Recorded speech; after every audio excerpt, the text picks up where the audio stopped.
Welcome to this explainer. Okay, let's jump right in. Today, we're embarking on what is essentially an absolute masterclass in ancient macro management. You know, if you really look at the history of human civilization through an executive lens, it's basically just a series of case studies in organizational design.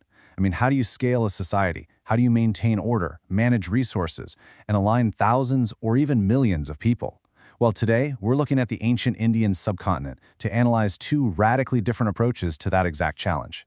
So think about this for a second. What happens when a civilization built entirely on hard, physical urban infrastructure is replaced by a society built on a rigid social hierarchy? We are going to look at a massive paradigm shift in human history.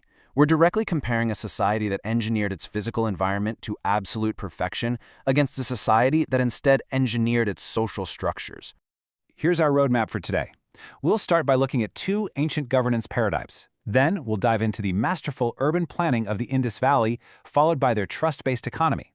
After that, we'll pivot to the Vedic society's social hierarchies, their administrative and economic shifts, and finally, we'll wrap up by comparing the bottom line: infrastructure versus social engineering. All right, Section 1, two ancient governance paradigms. Just to ground us chronologically before we really get going, the Indus Valley civilization hit its peak roughly between 2500 and 1750 BCE.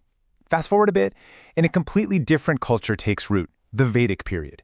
Historians generally divide this into the early Vedic period, from 1500 to 1000 BCE, and the later Vedic period, moving down to about 600 BCE. We're going to see a really profound operational shift as we move from the Bronze Age heights of the Indus down through these two very distinct Vedic phases. Moving right along to Section 2, Indus Valley Masterful Urban Planning. The Indus Valley civilization, which spanned across present-day Pakistan and western India, was an absolute marvel of hard infrastructure. The archaeological record shows us highly organized, grid-patterned streets intersecting at perfect right angles.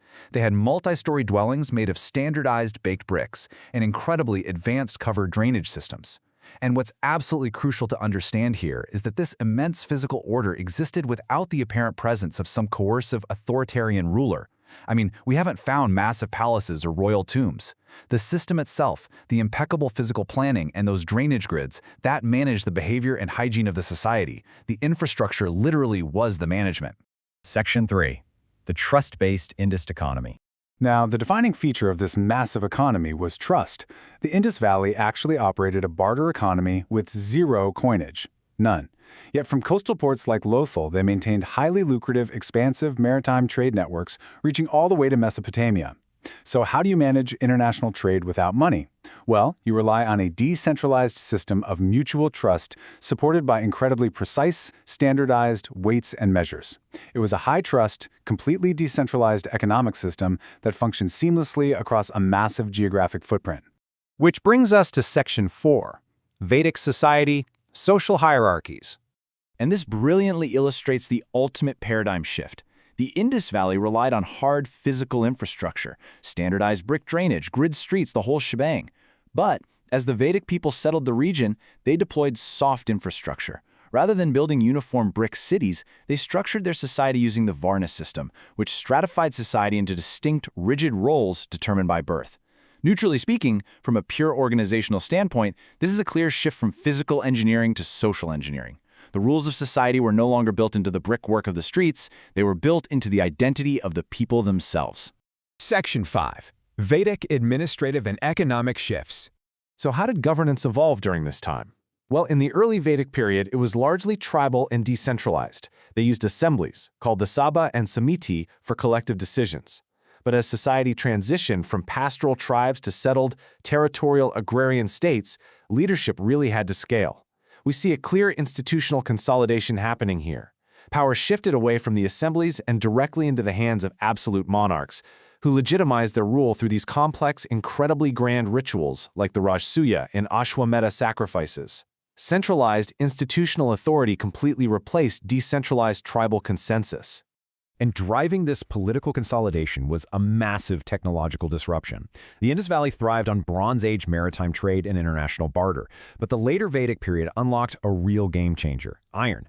Iron tools allowed them to clear the dense, fertile forests of the Ganges Plain, creating an absolute explosion in agricultural yields. So the core economic base shifted from coastal trade to massive agrarian expansion, which of course funded these powerful new kingdoms and complex social hierarchies. Finally, Section 6, Infrastructure versus Social Engineering.